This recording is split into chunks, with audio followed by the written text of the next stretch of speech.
outros painéis, mais música boa, né? E eu queria que vocês também dessem aplausos para as pessoas que fizeram o almoço hoje, essas mulheres dedicadas, maravilhosas. Quem está com a barriguinha cheia? Foi bom, não foi? Graças a Deus. Então vamos... tem um recadinho sobre o almoço. Pessoal, tem ainda para quem quiser levar para casa. Então, se você quiser fazer uma marmitinha, vai lá na Sil, onde você comprou, pague e pode levar a marmitinha para casa. Tudo bem? Você vai estar abençoando a nossa igreja e todo mundo que congrega aqui, tá bom? Queria que você levantasse agora para a gente orar e para, nesse momento, nós agradecermos a Deus, porque nós seremos muito, muito mais abençoados ainda com esse louvor maravilhoso, com essas palestras e com tudo que ainda tem preparado para nós. Amém? Vamos fechar nossos olhos, vamos agradecer a Deus. Jesus, nós queremos te louvar, te agradecer por cada ser humano que está aqui hoje. E queremos te pedir, Senhor, para que o teu Espírito continue fluindo, para que as falas, as canções, seja como flecha, na mente, no coração e no corpo. Que cada pessoa que chegou aqui, Senhor, que é da comunidade LGBT, que se de alguma forma está machucada pelos seus familiares ou até pela sua comunidade, que o teu Espírito Santo venha de encontro com essas pessoas. Que cada fala que sair deste altar, que cada cântico que sair desse altar, Senhor, venha soprar sobre essas pessoas. E nós agradecemos todo esse apoio dessa comunidade. Obrigada, Senhor, porque a Bethesda tem sendo uma bênção nas nossas vidas. Tem sendo uma comunidade de portas abertas para expressarmos quem somos e principalmente quem somos no Senhor. Obrigada, Deus, por cada coisa que está sendo feita neste lugar. E é assim como diz lá em 2 Timóteo, que o Senhor nos deu o espírito de poder, amor e equilíbrio. E que nada nos pare. E que tudo que venha sobre nós e seja contrário àquilo que o Senhor tem preparado, que o Senhor nos dê força e que continuemos a caminhada, em nome de Jesus. Todos digam amém. Boa tarde a todos. O título dessa música não é mais segredo. O amor de Deus para conosco nunca foi segredo. Que a gente cante isso juntos. Amém?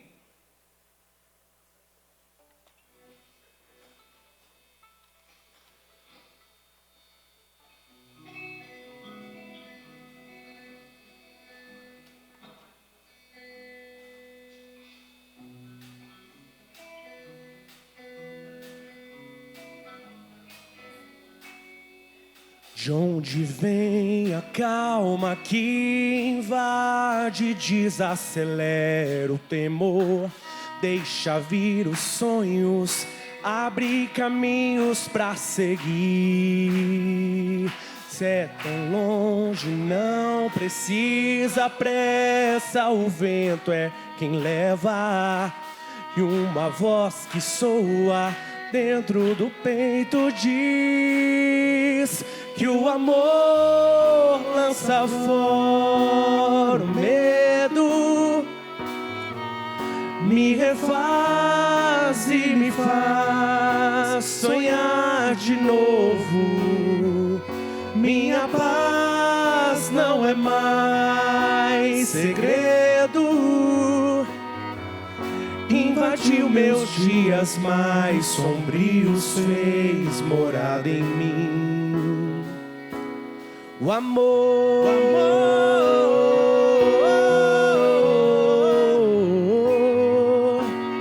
o amor.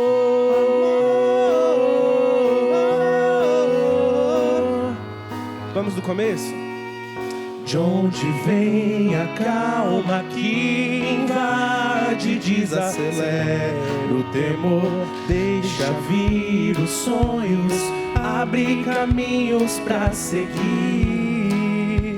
Se é tão longe, não precisa pressa, o vento é quem leva, e uma voz que soa dentro do peito diz que o amor lança fora o medo, me refaz e me faz sonhar de novo. Minha paz não é mais segredo. Invadiu meus dias mais sombrios, fez morada em mim. Invadiu meus dias mais sombrios, fez morada em mim. O amor faz o quê? Lança fora o medo, me refaz e me faz sonhar de novo. Minha paz não é mais segredo. Invadiu meus dias mais sombrios, fez morada em mim. Invadiu meus dias mais sombrios, fez morada em mim. Invadiu meus dias mais sombrios, fez morada em mim. Invadiu meus dias mais sombrios, fez morada em mim. O amor, o amor.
Fazer teu nome grande e te dar o louvor que é devido. Estamos nós aqui.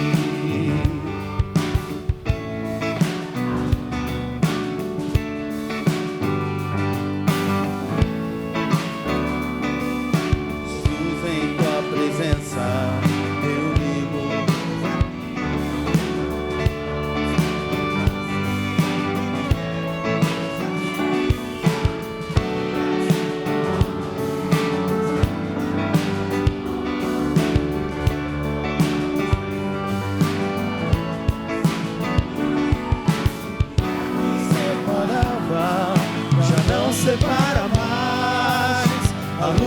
outrora apagada, agora brilha e cada dia brilha mais.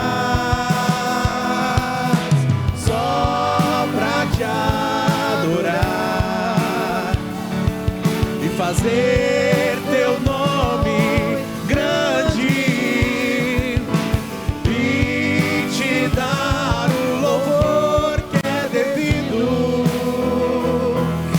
Estamos nós aqui só pra te adorar e fazer teu nome grande e te dar o louvor que é devido.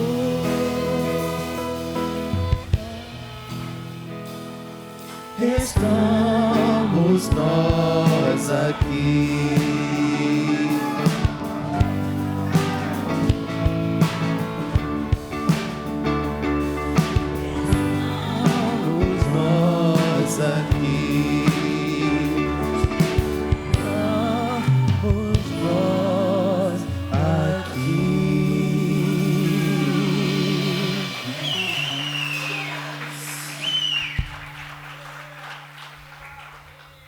A próxima música que a gente vai cantar, ela não é uma música tradicional de se cantar na igreja, mas ela é uma música que fala muito ao meu coração e eu sei que vocês conhecem também. Porque ela fala da premissa do Evangelho, que é o amor. Porque ainda que a gente fale a língua dos homens e dos anjos, a gente não tiver amor, de nada vale. Cantem com a gente, música.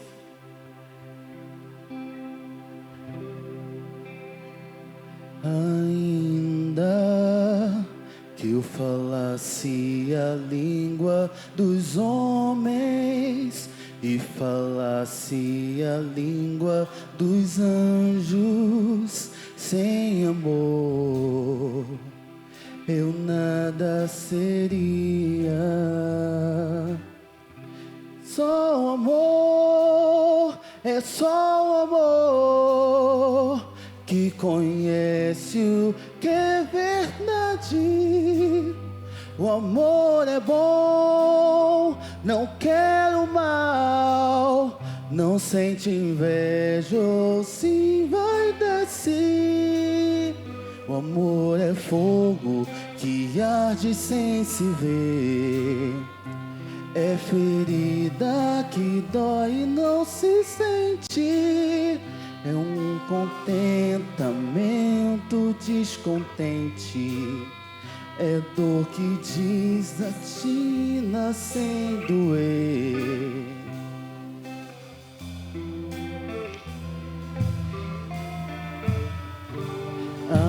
Ainda que eu falasse a língua dos homens e falasse a língua dos anjos, sem amor eu nada seria.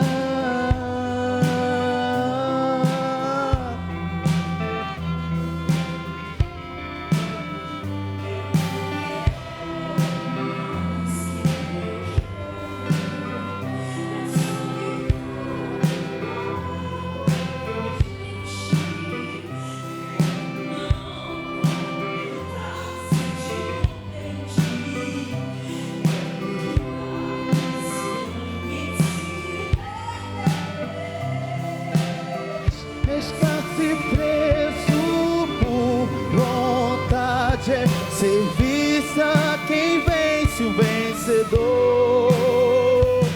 É ter com quem nos mata, lealdade tão contrária assim ao mesmo amor. Eu acordado enquanto dormem, todos dormem, todos dormem. Agora em vejo em parte, mas então veremos face a face. E é só o amor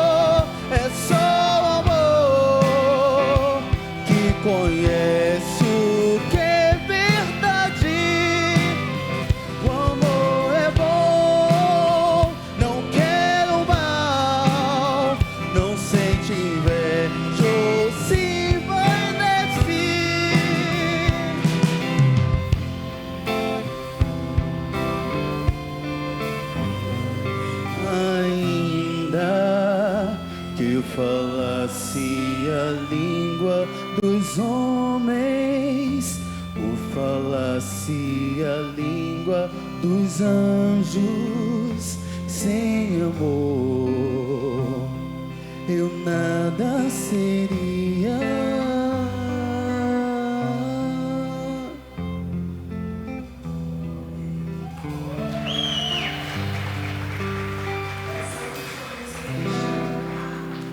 A gente não vai tentar, na verdade.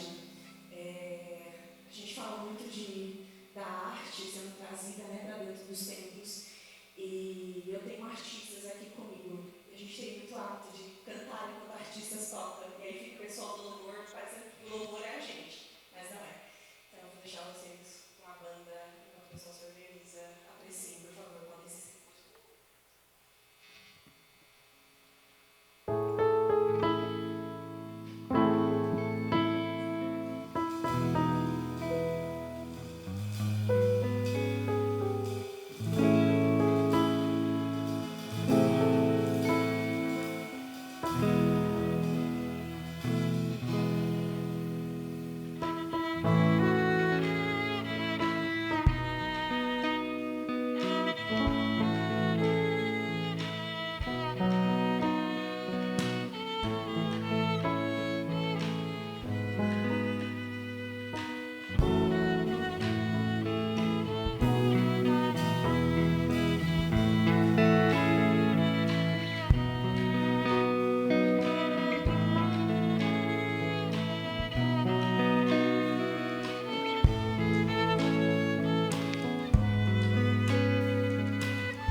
O Veloso falou mais cedo aqui, né, que ele lavou minha cara com sabão e cloro, alguma coisa assim, né?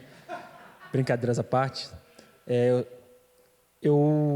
Essa desconstrução, né, do conservadorismo, do fundamentalismo evangélico, ela se apresenta a todos nós em diversos momentos da vida, em diversas circunstâncias, com vários assuntos. Então, eu fiz a minha trajetória cristã tentando desconstruir o fundamentalismo religioso, os problemas da dogmática. Já fazia parte do movimento negro evangélico, fazia vários movimentos sociais em prol da luta pelas desigualdades. Faltava a questão LGBT, que eu ainda ficava nessa retórica de que não tenho base bíblica para poder validar as questões LGBT. E aí eu fui confrontado por alguns amigos e algumas pessoas que não eram minhas amigas, né, Veloso? Nem me conhecia, ficou lavando a minha cara com sabão. Mas esses movimentos são importantes, porque é no confronto que a gente começa a repensar a fé e repensar a caminhada. E aí eu lembro que em 2020, mais ou menos, eu já era uma pessoa mais progressista evangélica, mas ainda ficava na barreira com esse assunto. Aí eu comecei a estudar, fui ler os livros, os teóricos, conhecer os pastores, pastoras. E aí nesse mundo de gente que fala sobre esse tema, eu encontrei Silvia Jerusa. Encontrei uma pessoa, aí eu ficava assim, quem é essa mulher que fala esse tanto de coisa? Aí eu seguia ela no Twitter, ela ficava me respondendo, a gente ficava discutindo no Twitter. Hoje a gente discute pessoalmente, mas antes era no Twitter. E aí eu comecei a pesquisar sobre a Jerusa, porque eu vi vídeos dela falando sobre sexualidade e as questões LGBTI+, com a igreja. Aí eu fui ver o currículo dela e falei assim, meu Deus, onde estava essa mulher escondida? Porque o mundo é machista, né? É patriarcal, e a igreja ainda é assim. Então eu conheci o Ricardo Gondim, mas não conhecia a Silvia Jerusa. Eu estou dando esse contexto geral para dizer que a Jerusa foi uma dessas pessoas importantes que, lendo os materiais dela, ouvindo as palestras dela sobre o tema, eu consegui mudar o meu pensamento evangélico sobre a questão LGBTI+, e aí o Veloso citou uma conferência. Então, quando eu estava nessa desconstrução, a primeira coisa que eu fiz foi, então eu vou montar uma conferência nacional online, porque estava em pandemia, né, início de pandemia.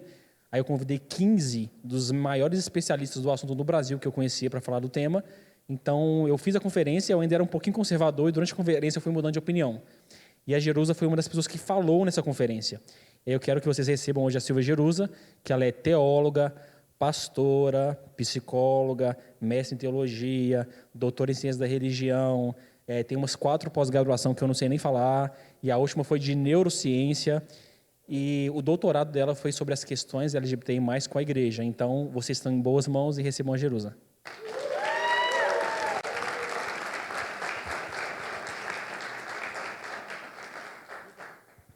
Obrigada.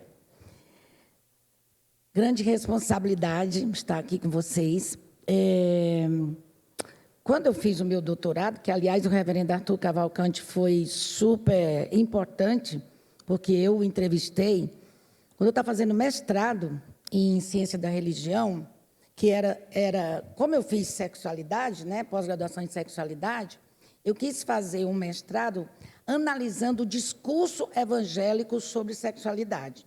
Quando eu estava pesquisando sobre isso, fiz na Metodista, eu descobri uma briga entre o reverendo Arthur e o bispo de falecida memória, o bispo que já faleceu, Robinson Cavalcante, e eu corri para o meu orientador, Jung Mousung, e disse, eu quero falar sobre esse assunto. Ele disse, Silvia, pelo amor de Deus, você já está terminando o mestrado só são 2 anos, não vai dar tempo. Você faz um doutorado. Só que, gente, quem termina um mestrado, nunca mais a gente quer saber desse negócio na nossa frente. Porque você termina totalmente estressado, totalmente com síndrome de burnout. Mas mesmo assim eu fui salvando todas não as brigas, né, Arthur, mas as discussões e os bispos e não sei o quê. Aí eu vi que esse debate da homossexualidade, quando eu fui fazer o doutorado, eu lancei o livro Sexo entre a Culpa e o Prazer, que se baseia no meu mestrado. Aí eu fui para o doutorado 4 anos depois, porque eu estava muito cansada, estava desesperada. Aí levei o meu livro. Aliás, foi o Gideon que me ajudou. Ele disse, por que você não faz doutorado? Eu digo, eu não tenho mais pica. Ele, não. Aí levou o meu livro para o doutor Edênio do Vale, que era orientador lá na PUC, aqui de São Paulo. E ele leu o livro e disse, mas eu queria fazer, que talvez, eu não sei, tá? Estou pensando, fazer um pós-doc sobre o estado emocional dos filhos de pessoas LGBT. Mas o doutor Edênio não deixou eu fazer esse tema, porque disse que era muito novo, muito polêmico.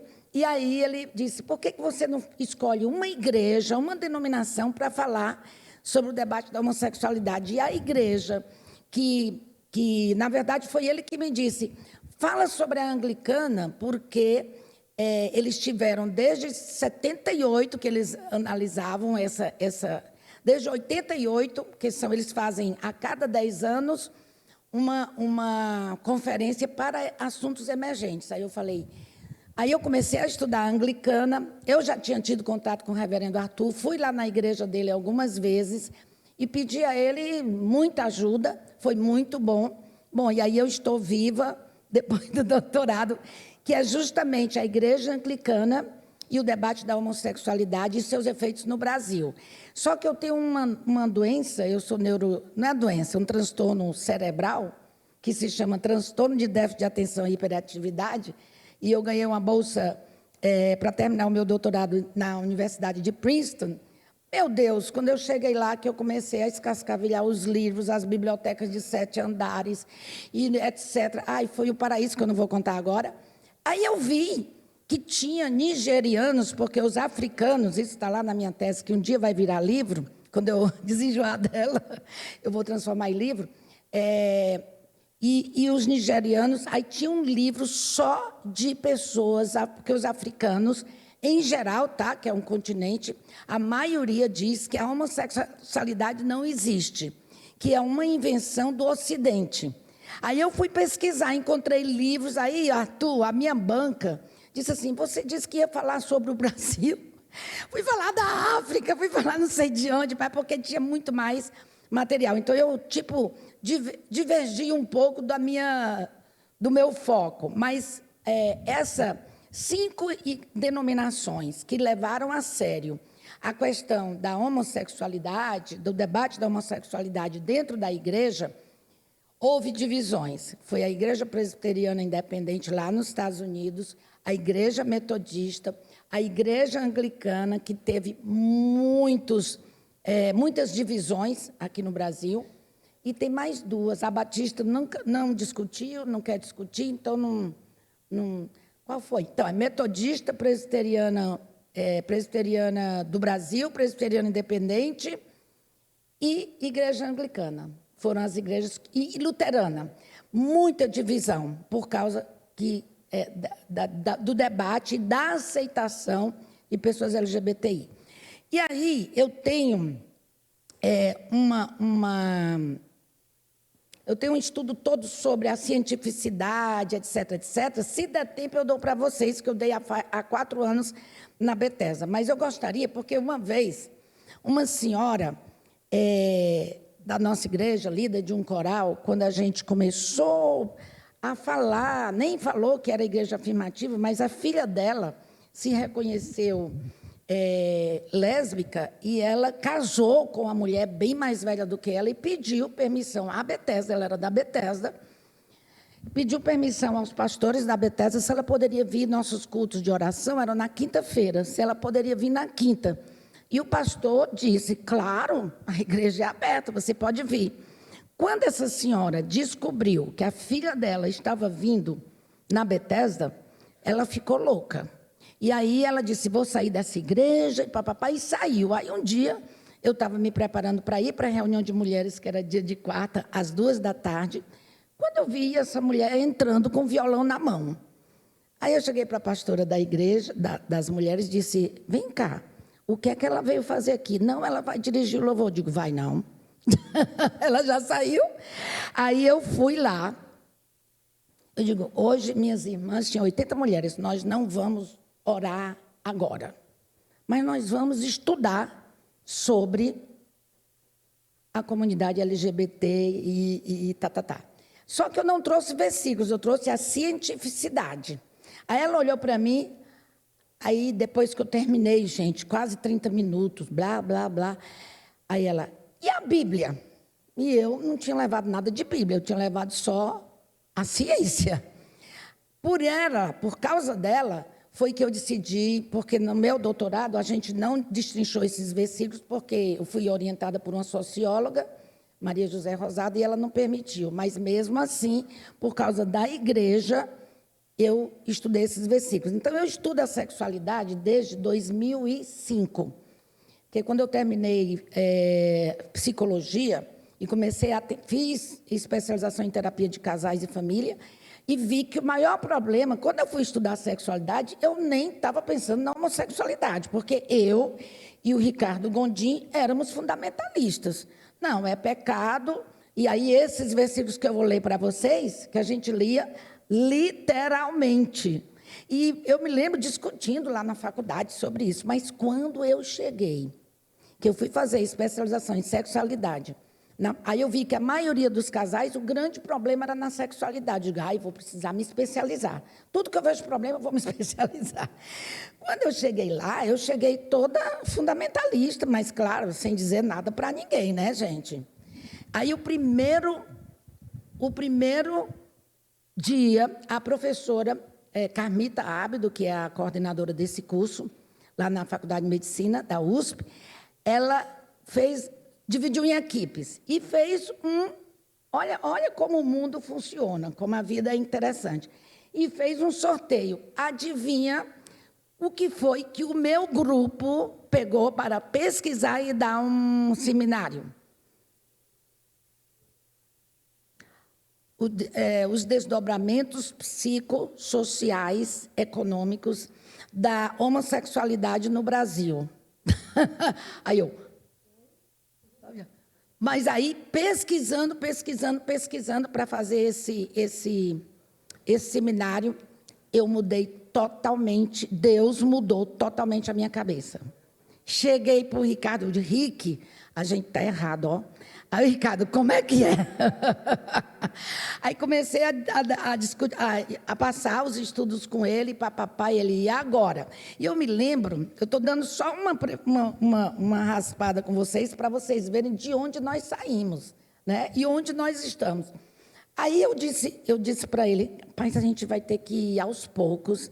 E eu me lembro que teve um pastor que queria casar um casal gay, e eu disse para ele veio perguntar para a gente, ele não era da sede, que a gente chamava de sede na época, eu digo, faz o seguinte, você diz para eles o seguinte, que você vai orar com eles, lá na casa deles, mas se você fizer essa cerimônia pública, vai ser um escarcéu nessa comunidade, porque a nossa comunidade não estava preparada.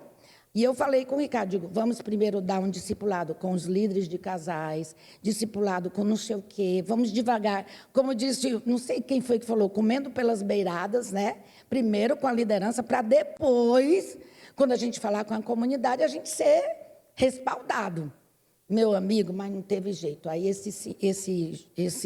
ele fez o casamento desse pessoal numa pizzaria, numa churrascaria, e o que foi o padrinho fez um discurso e tacou na rede social. Então, Igreja Bethesda, e foi aquele escarcéu. E eu me lembro que eu briguei com o menino. Eu digo, se tu quer aparecer, amarra uma melancia e sai no pescoço, se tu quer aparecer. Ou então se veste de branco e vai para uma boate com luz, como é aquela luz que fica de neon, que fica tudo branco. Aí eu me lembro que foi a maior confusão entre nós dois, porque eu não queria ferir a comunidade, né? Mas, rapaz, tem horas que, né, não tem jeito não. E aí a gente foi estudando, graças a Deus, os líderes de casais. Eu e o Vili, até a gente deu uma escola dominical, que a gente foi destruindo os mitos, né, Vili? Desconstruindo mitos, e assim a gente foi mudando. Então, aí por causa dessa senhora que disse, e a Bíblia? Aí que eu fui estudar, tá bom, então eu vou ver. E também, a Igreja Batista do Morumbi o líder de jovens, inclusive, foi demitido, fez a besteira de me chamar para ir falar lá no movimento que eles queriam, um negócio de LGBT. Eu digo, gente, aí eu disse, vamos tomar um café da manhã para você me conhecer, porque, cara, se tu me chamar, eu vou falar. e aí vai ser uma confusão na tua igreja, que a tua igreja nunca deixou eu pisar lá. Ele, não, eu estou com o suporte do pastor, papapá. Coitado, foi demitido depois da minha palavra. Por quê? Eu levei esses versículos e levei também a parte científica e bababá, e eles não gostaram, obviamente, tinha mais de 300 pessoas, jovens e casados e tá. E ele disse, Jerusa, você tinha razão, fui demitido. Nem chegou a entrar e foi demitido. Mas, enfim, mas aí eu queria, claro, deixa eu explicar uma coisa. A Bíblia, a gente precisa ler, por isso que eu coloquei desconstrução dos versículos. Porque a Bíblia não pode ser lida de maneira literal.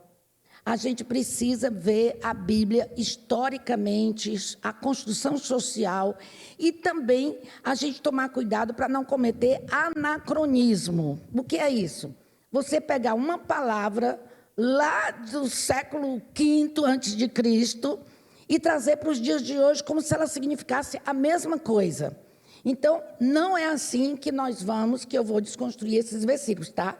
Eu vou usar a teologia a hermenêutica histórico-crítica, tá? Não literal, para a gente ver alguns versículos que começaram a usar para serem contra eu vou usar a palavra homossexualidade, mas aí vocês veem no geral, tá? A diferença, vocês veem aí os gêneros LGBT, tá bom? Então, primeiro, nós vamos para uma história que é muito conhecida dentro do meio evangélico e que é muito usada, e por muitos anos usaram essa palavra, que eu vou dizer aqui, para reconhecer as pessoas homoafetivas, que é Sodoma e Gomorra. Nós vamos ler esses versículos de Sodoma e Gomorra, que está tratando de outra coisa, mas por muitos anos as pessoas homossexuais foram chamadas de sodomitas. E olha que discrepância, porque sodomitas é baseada numa história, Gênesis, capítulos 18 e 19, e Juízes 19, 21, 27. Ela é conhecida como que os homens dessa cidade, de Sodoma e Gomorra, viram 2 homens, que a Bíblia relata que eram 2 anjos, e disse assim, eu estou lendo da Nova Versão Transformadora, que é um pouquinho diferente dessa, de que eu fiz os slides. Espera aí. Cadê aqui? 19, versículo de número 5. Eles disseram assim, onde estão os homens que vieram passar a noite em sua casa? Traga-os aqui fora para nós, para que tenhamos relações com eles. Mas Ló saiu a conversar com os homens e fechou a porta através de si. Por favor, meus irmãos, não cometam tamanha maldade, suplicou. Escutem. Aí aqui já daria outra mensagem. Tenho 2 filhas virgens. Deixe-me trazê-las para fora e vocês poderão fazer com elas o que desejarem. Mas, por favor, deixem os homens em paz. Nós mulheres não valíamos nada. Pois são meus hóspedes, prestem atenção a essa palavra, e estão sob a minha proteção. Qual era o grande problema de Ló? Não era que eles queriam que trouxessem os homens para fora para se divertirem, porque ele sabia que eles queriam estuprar esses homens. E era uma questão de hospitalidade. Quando os imigrantes venezuelanos começaram a chegar no Brasil, os próprios cristãos foram contra nós ajudá-los. E eu me lembro que nós, na Bethesda, a gente pesquisou, tem mais de 600 versículos na Bíblia, ou mais, tá? É porque eu não estou lembrado o número exato, falando sobre hospitalidade. E a hospitalidade era algo muito sério lá no Antigo Testamento. Então, eles iam ser estuprados, né? Aí no versículo 9, quando Ló diz assim, não faça isso, eles dizem assim, ele, falando com Ló, é estrangeiro, veio morar entre nós e pretende ser juiz em tudo. vamos fazer com você, eles disseram, pior do que com eles. Então, também em Juízes, que é uma história também longa, que eu não vou contar aí, que é terrível, os homens também vão para essa cidade e pedem que um cara estava hospedando um jovem e a sua concubina, e ele diz assim, traga ele para fora para nós nos divertirmos com ele. Aí, esse mesmo senhor também oferece a filha e a concubina do cara. Aí, e coitado, é uma história muito triste, que eles jogam a concubina para fora de casa, fecham a porta, e no outro dia ela aparece toda estuprada e morta e não sei o quê, e é uma história muito triste. Quer dizer, primeiro, que a mulher ali está falando de hospedagem, você ser um bom hóspede. Sodoma e Gomorra está falando de hospedagem. Vamos ver Gênesis 19, versículos 4 a 8. Qual realmente era o pecado de Sodoma e Gomorra? A narrativa bíblica de Sodoma e Gomorra apresenta um dos textos mais frequentemente citado em discussões sobre a homossexualidade nas Escrituras. E o relato descreve a tentativa dos homens da cidade de abusar sexualmente dos visitantes que estavam hospedados na casa de Ló. Pode passar. Mas qual era verdadeiramente o pecado? Ah, não, aí pode deixar lá. O pecado de Sodoma e Gomorra. Em Ezequiel 16, versículos 48 a 50, diz assim, que é soberba, avareza, ociosidade, negar ajuda ao pobre e necessitado e a promiscuidade. Vamos ver lá, Ezequiel, vou ver da Nova Versão Transformadora, 16. Eu gosto daquele microfonezinho que não tem que segurar o outro aqui. Ezequiel 16. Ai, meu Deus.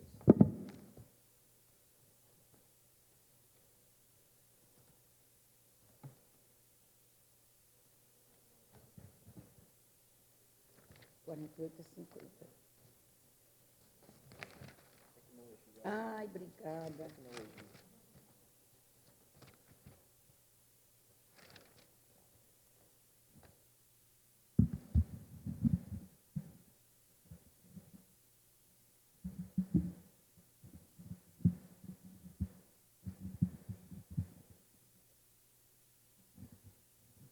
Aqui, 48 a 50, diz assim. Vamos para 46. Sua irmã mais velha era Samaria, que vivia com as filhas ao norte. Sua irmã mais nova era Sodoma, que vivia com as filhas ao sul. Mas você não apenas imitou a sua conduta e seus pecados detestáveis, em pouco tempo você as separou em sua depravação. Tão certo como eu vivo, diz o Senhor soberano, Sodoma e suas filhas nunca foram tão perversas quanto você e suas filhas. Sodoma cometia os pecados. Olha quais foram os pecados de Sodoma que próprio Deus, pontuou. Qual eram os pecados de Sodoma? Sodoma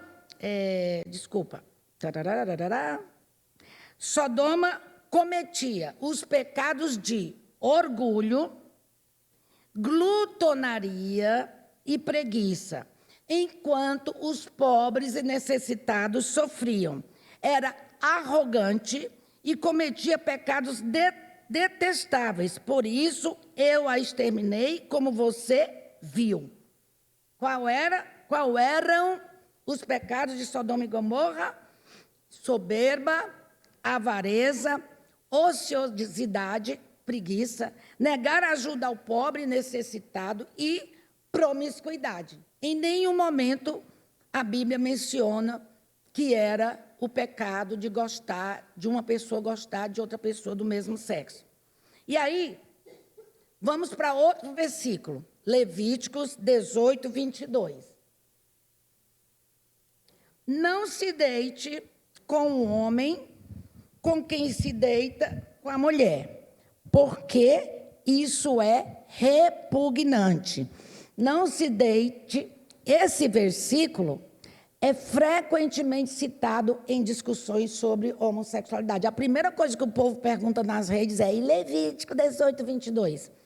Mas essa passagem faz parte do Código de Santidade do Antigo Testamento, que contém diversas leis e regulamentos para o povo de Israel. Eles haviam saído da Babilônia e eles queriam estabelecer rituais de pureza. Olha, o que aquele povo lá fazia, nós não vamos mais fazer. Nós vamos ser diferentes. E também, aqui está se estabelecendo a religião judaica, as suas regras de pureza, vocês podem ver nos versículos 1 a 3.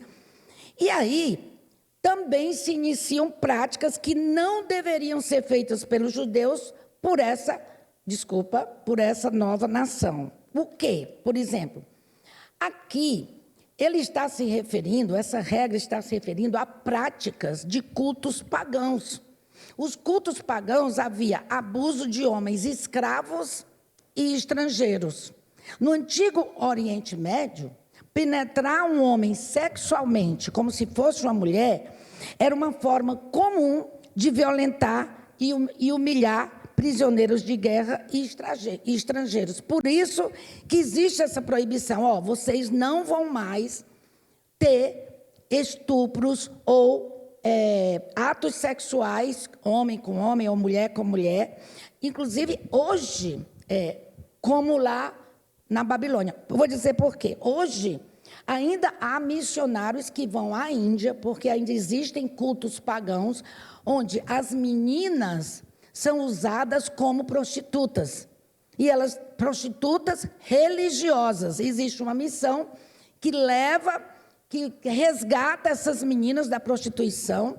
O Ricardo teve lá, foi... Como é o nome? No Nepal, e ele ministrou justamente, tinha uma senhora que ela resgatava essas meninas e ela abriu uma fábrica de detergente, de sabão, etc. O Ricardo foi até pregar lá, para tirar essas meninas da prostituição desses cultos pagãos. Thomas Hanks diz o seguinte, entretanto, essa prática pode ter se tornado comum entre prostitutos que serviam em cultos pagãos. Provavelmente, a palavra Toshiban, em cada um dos versículos de Levítico, aponte para sexo desprotegido e ao ato sexual abusivo no contexto de veneração de ídolos. Eu tirei do livro do Carlos Eduardo Calvani, que também esteve na minha banca, que também escreve e fala muito sobre, que também é da Igreja Anglicana, e ele usa essa citação, tá? Então, aqui não está dizendo, você não pode deitar com outro homem como se fosse mulher. Aqui está dizendo o seguinte, não haverá mais práticas pagãs de estupro de escravos e de estrangeiros. Acabou isso. Acabou. Certo? Então, tinha toda uma ambiência, tinha todo um contexto para aquele versículo. Próximo versículo, Deuteronômio 23. Diz assim, para vocês terem uma ideia, como não tinha cientificidade nessas regras. Porque, olha, quando o jovem é adolescente, o homem recebe espermas novos todo dia até morrer. Se ele tiver 90 anos, tomar um Viagra e conseguir ter relações com a mulher de 25, 30 anos, ele tem um filho normal, sem síndrome nenhuma, porque o esperma dele é novo. Então, o homem precisa... Desculpa, tá, gente? Sou sexóloga. A gente está falando de sexo aqui, né? Precisa ejacular a cada 3 dias. E o adolescente tem 1000 microgramas de testosterona. Gente, 1000. E o homem, quando ele vai envelhecendo, o menor é 400, e 400 é considerado normal. Então, o que acontecia naquela época? Eles não sabiam disso. Então, quando o homem passa muito tempo sem ejacular, aí ele fica irritado, chato, fica antipático, rígido, cri-cri, nervoso, chutando as paredes, porque ele precisa ejacular a cada 3 dias. Quando ele não consegue, o que acontecia quando era adolescente? principalmente em igrejas que dizem que não pode se masturbar, porque é pecado, blá, blá, blá. O que é que acontece? Há poluição noturna.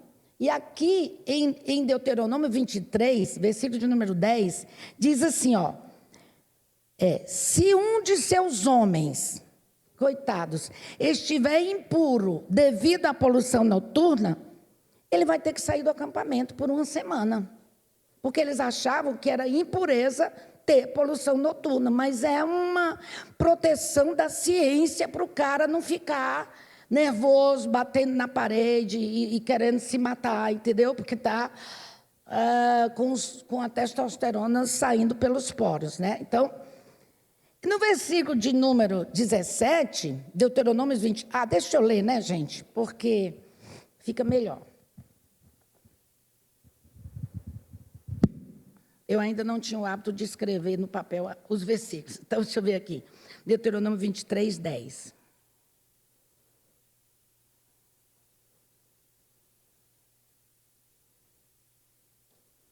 Deuteronômio 16, 23. Aqui. O Walter me deu a Bíblia dele, a letra bem pequenininha, só porque ele é novinho. Mas eu, gente, preciso de Bíblia de letra grande. Então, diz assim, ó. Não, olha que coisa horrível. As normas acerca de adoração. 23, 1. Se um homem, coitado, ia para a guerra, tiver os testículos esmagados, ou o membro, lá de baixo, amputado, presta atenção, não terá permissão de entrar nas reuniões sagradas do Senhor. Coitado, tem culpa?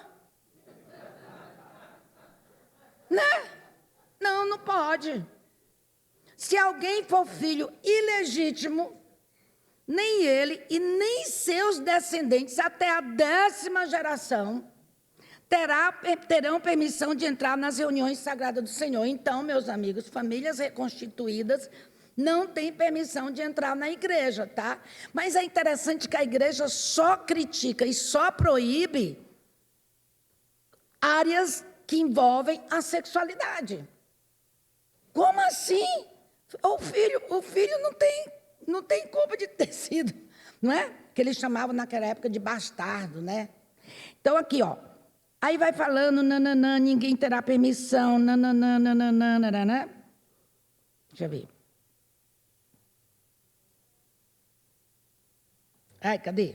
Aqui, versículo 10. O homem que ficar cerimonialmente impuro por causa de uma poluição noturna, sairá do acampamento e ficará...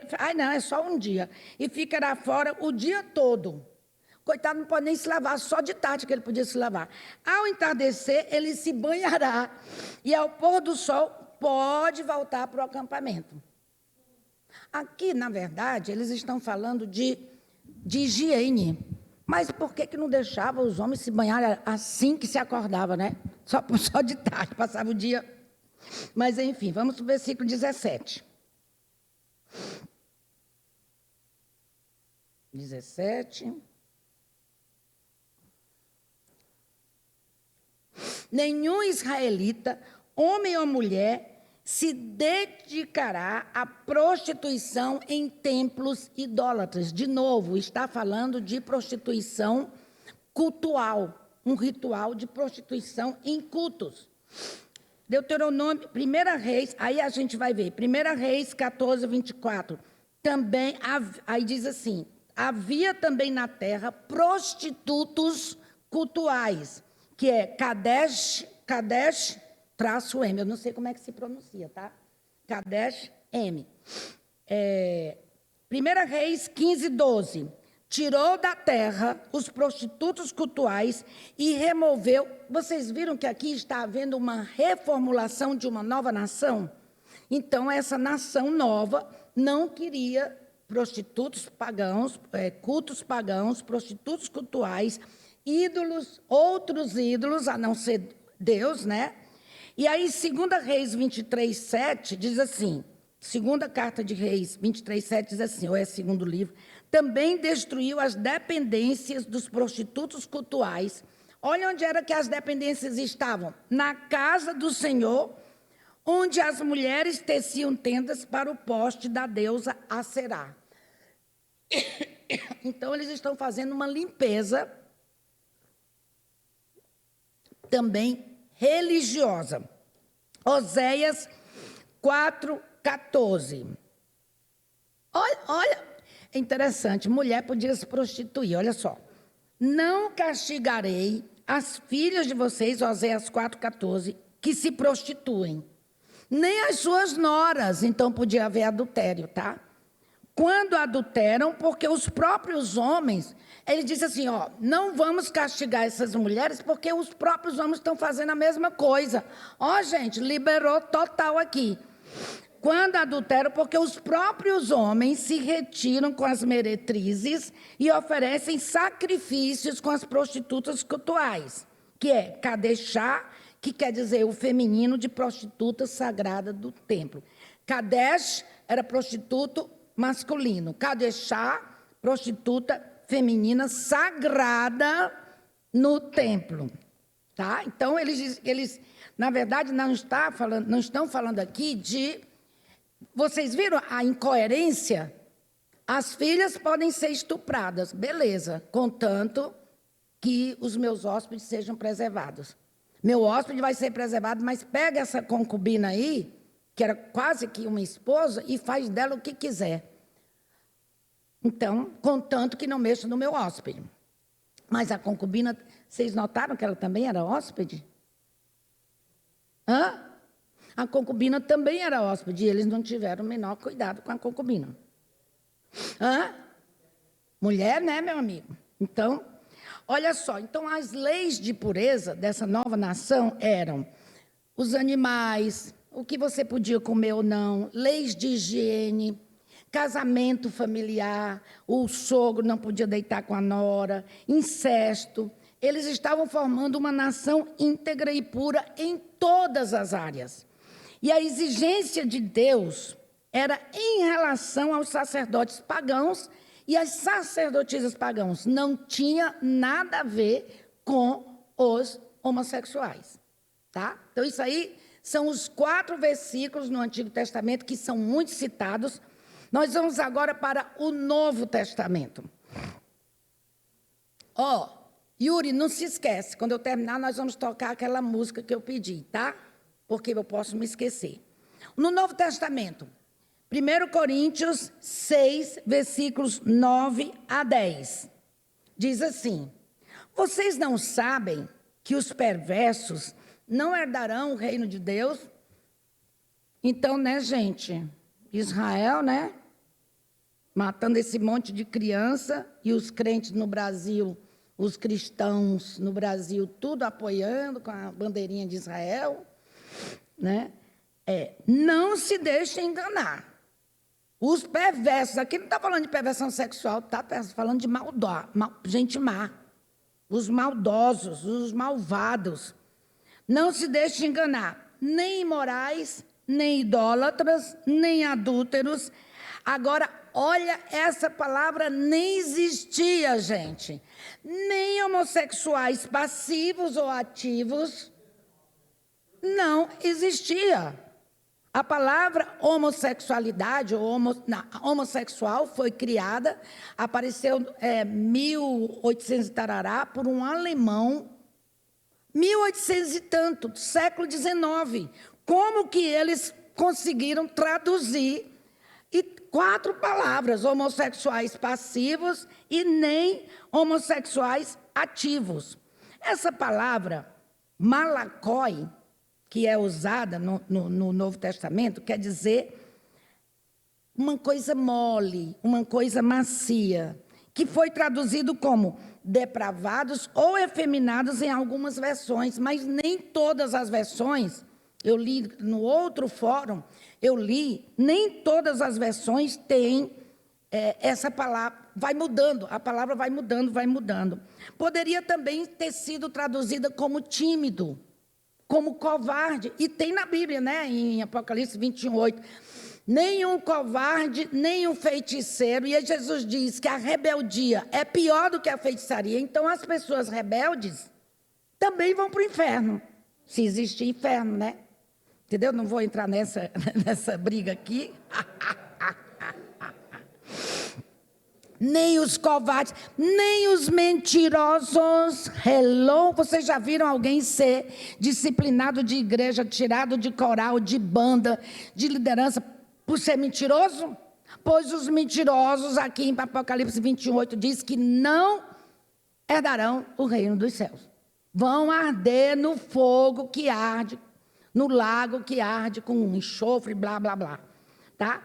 A palavra também arsenokoitai, que na versão da Bíblia de Jerusalém, que é a Bíblia católica, mais atualizada, é traduzida como pessoas de costumes infames. Não está falando de homossexual, está falando de pessoas de costumes infames.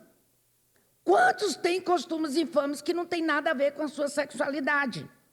Então, essa palavra de 1 Coríntios, capítulo 6, versículos 9 e 10, não está falando de homossexuais. Eu vou até ler para vocês, dessa outra versão, que é a versão mais nova que eu estou lendo. 1 Coríntios 6, versículos 9 a 10. É porque essa Bíblia, além de ter a página bem fininha, gostei não, Walter, da tua Bíblia. Pedi para ele pegar a minha na minha... Ele disse que não encontrou. Então, vamos lá. 6, versículos 9 a 10.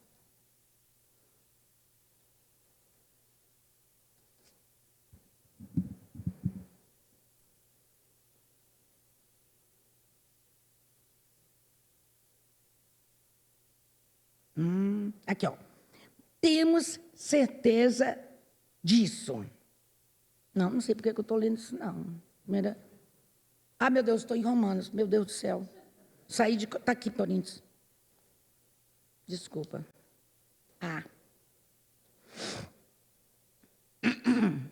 9 e 10. Aqui. Vocês não sabem que os injustos não herdarão o reino de Deus? Não se enganem. Aqueles que se envolvem em imoralidade sexual, adoram ídolos, cometem adultério. Presta atenção, essas palavras aqui que está nessa Bíblia não estão, tá? Na Bíblia, no grego. Se entregam e que se entregam a práticas homossexuais, não existe essa palavra aqui, tá? Essa palavra foi colocada. Essas duas palavras. São ladrões, também, outras pessoas, avarentos, bêbados, insultam as pessoas. Essa existe, tá? Insultam as pessoas ou exploram os outros, não herdarão o reino de Deus. Alguns de vocês eram assim, mas foram purificados e santificados, declarados justos diante de Deus, no nome do nosso Senhor Jesus Cristo e pelo Espírito do nosso Deus. Então, aqui, em nenhum lugar, você pode procurar essa palavra no grego, não existe essas duas palavras, palavras homossexuais, e nem homossexual ativo ou passivo. Aliás, depois uma pessoa homossexual, eu conversando com uma pessoa homoafetiva, ela me disse, Jerusa, isso nem existe mais. Homossexual passivo e ativo, isso nem existe mais. Foi uma classificação, uma categoria que deram que já era, está ultrapassada.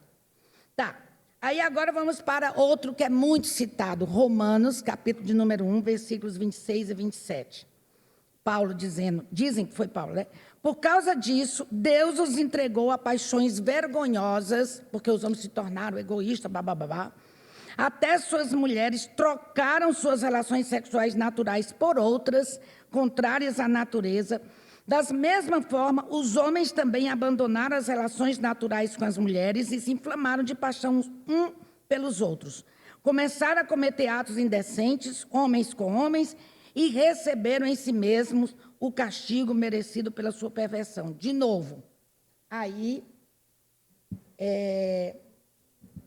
cadê? Não tem aí falando, não? Pode passar. Aí também está falando... Era muito humilhante, é muito machismo, porque para o homem, nem o marido, a gente, quando eu dou aula para casar, eu digo, gente, chega de sexo papai e mamãe ou sexo missionário. Vocês sabem o que é isso? Porque tem igrejas que pregam, que ensinam aos casais que o homem sempre tem que estar por cima. A mulher, e porque lá no Antigo Testamento também e no Novo era humilhante até o homem com a mulher, ele fazer sexo, ela em cima dele, porque era sinal de submissão. Entendeu? Então, aqui também está falando disso. É humilhante um homem. Agora, faz de lado, então, gente. Não faz ele em cima, ela embaixo, entendeu?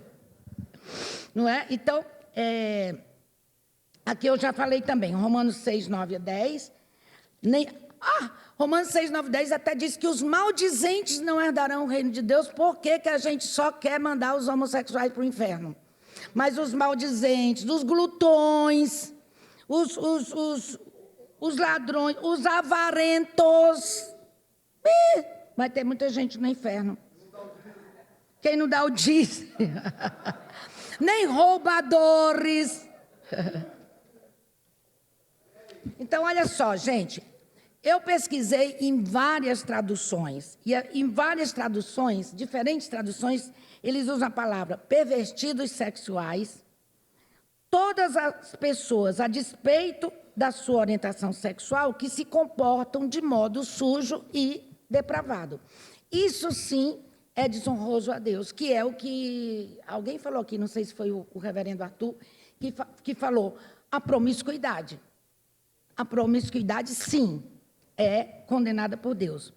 A palavra malakoi, no hebraico, que é usada como efeminados aqui na Bíblia, no século XVII, o uso da palavra efeminado, ou afeminado, tanto faz, era um termo geral para categorizar as pessoas fracas, macias e dissolutas. Não tem a palavra homossexual, e sim as pessoas fracas. Eu acho que mole, no sentido de ser, não diz ao que veio, não é não? Que não é proativo, que é só reativo. No grego do primeiro século, malakoi tem o significado de pessoas ou coisas que são macias, ou aqueles que são dissolutos, debochados ou de fibra moral fraca, sem caráter. Então, aqui está falando de pessoas sem caráter, não necessariamente as pessoas homoafetivas. E eu vou encerrar com uma citação de Michel Foucault. Eu vou mandar para... eu quero que depois a gente vai colocar um pedaço de papel, vocês deixam os nomes e os e-mails, e eu vou mandar essa parte todinha, que eu não vou ter tempo de falar, que é a parte científica, aí eu vou mandar para vocês, tá bom? Não deixem de...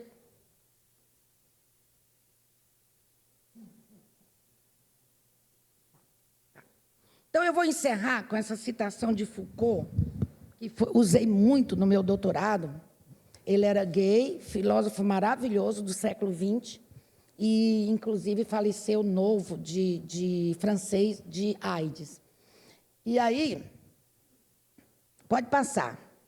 Aí, depois, vocês vão receber esses slides, tá? Aí, Foucault diz assim, por vários séculos, muitos ardis nos fizeram amar o sexo. Desejavam para nós conhecê-lo e precioso tudo o que se diz a seu respeito. Devemos pensar que um dia, talvez, numa outra economia dos corpos e dos prazeres, já não se compreenderá muito bem de que maneira os ardis da sexualidade e do poder que sustém o seu dispositivo conseguiram submeter-nos a essa austera monarquia do sexo, a ponto de voltar-nos à tarefa infinita de forçar seu segredo e de extorquir a essa sombra as confissões mais verdadeiras. Página 174, ele tem 3 livros, os meus prediletos são os 2 primeiros, História da Sexualidade 1, 2 e 3. Mas eu gosto do 1 e 2. Alguém aqui falou... minha memória já era, que, a Érica, então eu já estou morta.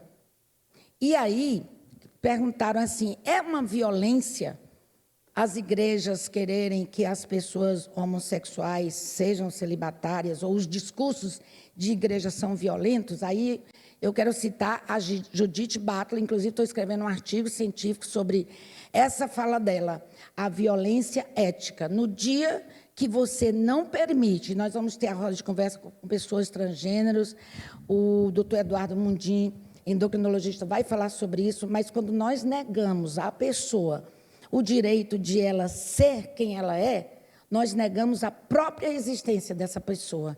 Então, nós a matamos. É uma violência ética. O livro dela, eu esqueci o nome, é não sei o quê, da não violência, mas ela fala essa frase. Quando eu te digo, quem é você? E você não pode me dizer quem você é, e eu não reconheço quem você é, eu estou te matando, literalmente te matando, porque eu não estou te dando o direito de existir. Então, nós vamos abrir para perguntas, mas enquanto vocês escrevem as perguntas, eu vou soltar uma música, que inclusive é a predileta do Rick e a predileta minha também, que é mais ou menos aquilo ali que acontece com a gente. Não dar direito às pessoas de exercer a sua sexualidade com todo o seu potencial que Deus nos deu. Como que eu posso matar um desejo que está em mim, que é uma condição inata, depois a gente vai falar sobre isso, tá? Mas enquanto vocês escrevem, o Lucas está aí com papel, caneta, nós vamos ouvir o Oswaldo Montenegro cantando sobre a lei da criação. A lógica da criação. A lei.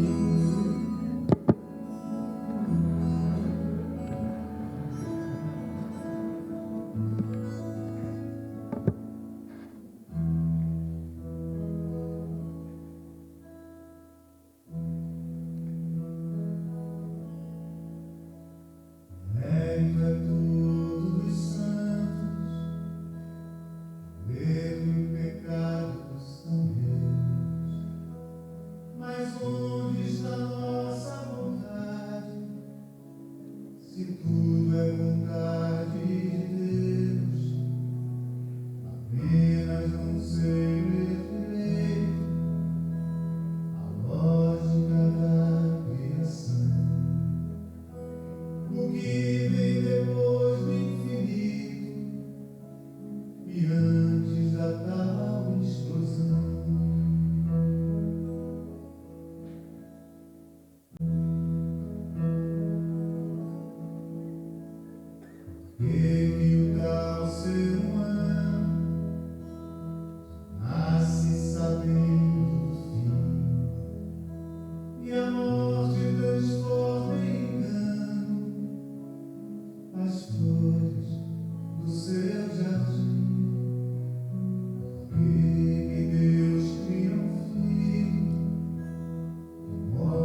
É isso aí.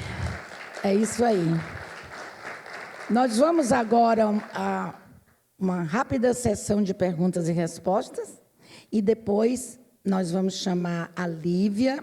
Lívia, eu quero que você sinta liberdade, viu, Lívia? Eu não quero só mediação, não. Bota para quebrar. Tá, depois vai ser uma pausa. Tá.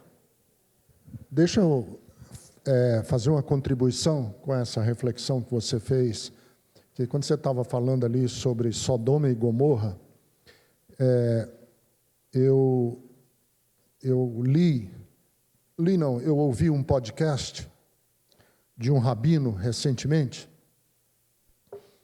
que fez uma análise sobre Ló e essa questão dele tá com 2 hóspedes em casa e o povo da cidade querer usar sexualmente desses 2 hóspedes, que foi o que aconteceu. Ele estava com 2 hóspedes e o povo da cidade foi atrás desses hóspedes. E esse rabino me trouxe uma luz que eu queria só enriquecer aqui. A luz que ele trouxe é o seguinte: quem eram esses 2 hóspedes que estavam na casa de Ló, que os habitantes da cidade de Sodoma e Gomorra foram lá dizer: queremos transar com vocês? 2.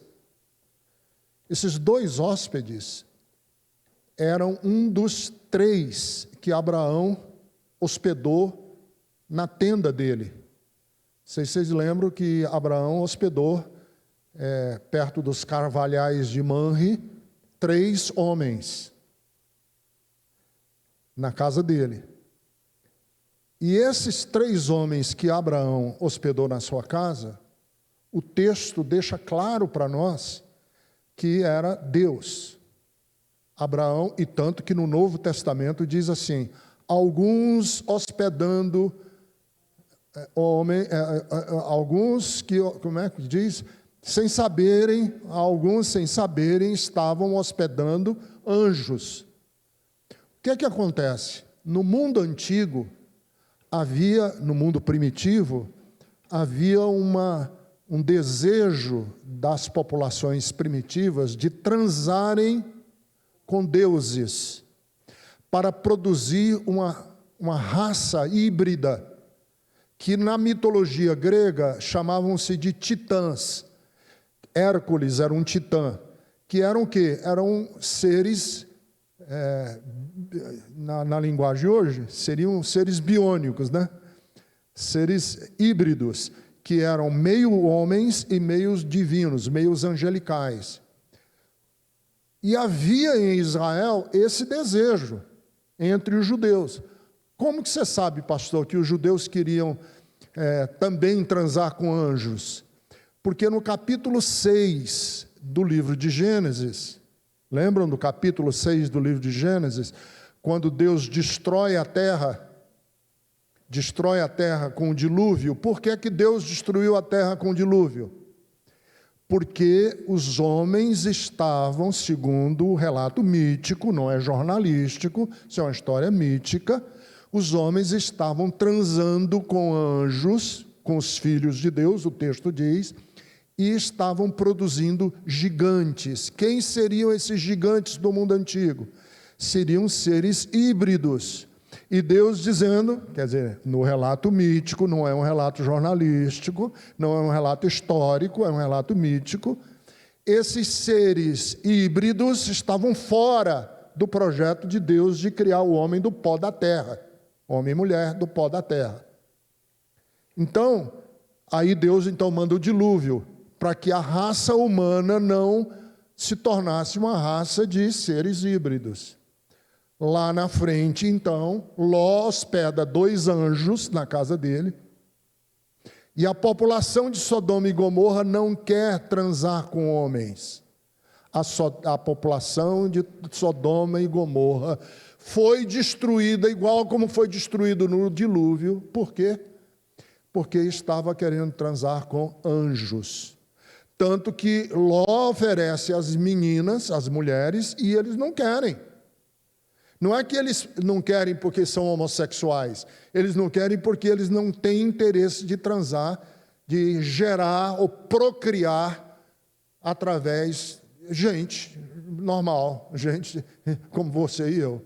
Então, aí está também uma explicação que eu ouvi desse rabino e eu achei super interessante e super válida para a gente entender que Sodoma e Gomorra não tem absolutamente nada a ver com a homossexualidade. Boa. Depois passa para mim, hein? Que eu vou enriquecer aqui. Ó, só teve uma pergunta? Ótimo, obrigada. Cadê? Alguém mais colocou alguma pergunta? Ó, Herbert Daniel falava muito sobre a morte social. Não tem como não pensar o quanto nós, LGBTI+, somos ou fomos colocados neste lugar. Sim, morte social. Como transcender ou renascer em meio a um Brasil terrivelmente evangélico? Olha, gente, está ficando bem difícil, como disse o reverendo Arthur. Realmente o fundamentalismo ganhou. Nas minhas referências finais, conclusões finais, referências, como é que chama? Considerações finais do meu doutorado, quem ganhou foi o fundamentalismo, que a anglicana fundamentalista cresceu com 3.000 pessoas nos fóruns, e a igreja anglicana aberta a acolher, e não só acolher, mas ser inclusiva, afirmativa, ficou bem diminuída. Mas não tem volta. A igreja Bethesda começou a ser afirmativa porque ela acredita mesmo que não é pecado.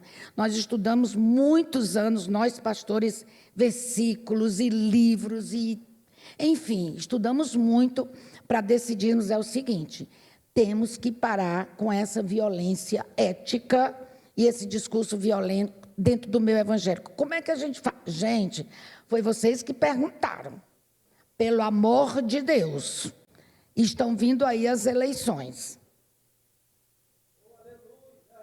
Por favor, não votem em pessoas terrivelmente evangélicas ou que se finge de evangélico, falando línguas estranhas, blá, blá, blá, e condenando os homossexuais. Por favor. Porque nós estamos enfrentando dias difíceis, não somente no Brasil, tá? Vocês estão vendo aí o que está acontecendo nos Estados Unidos, o Trump acabando com os departamentos de diversidade e inclusão. Inclusive, eu saí só não saio do Instagram porque eu ainda preciso por causa de cliente, né? Mas eu saí do Facebook, eu não uso Gemini, eu uso DeepSeek, o que eu puder usar, que não é americano, e boicotar Dove, Zara, quem quer que seja. Ai, meu Deus, eu adoro o iPhone, mas parece que o Tim Cook vai entrar no boicote ao Departamento de Inclusão e Diversidade. O Trump está acabando com as pessoas LGBTI nos Estados Unidos, em nome de uma religião que ele nem tem, né, gente? Então, é difícil. Mas, para essa pessoa que me perguntou, eu acho que a gente precisa aprender a votar em gente que defenda vocês, né? Nós também, né, Henrique, vamos votar em pessoas que defendam as pessoas LGBTI+, pessoas que não vão perseguir, e vamos ser resistência sempre, tá? Vamos ser resistência. Então, se souber de uma igreja afirmativa, inclusiva, não tem como ficar numa igreja cujo discurso do pastor é: olha, eu te acolho, eu te recebo, mas fique quietinho. Se você sair do armário, você não vai ter ministério, você não vai... Eu conheci um pastor que agora eles estão batizando, mas ele disse: eu não batizo. 2 lésbicas se converteram na minha igreja, vieram falar comigo, e eu não vou batizar. Já disse para ela, eu digo: pois manda para mim que eu batizo na hora. Porque na Bethesda nós não perguntamos qual é a sua orientação sexual. Se você é crente, frequenta a aula de batismo, vai descer nas águas batismais em nome de Jesus. Tá bom? Obrigada pela paciência.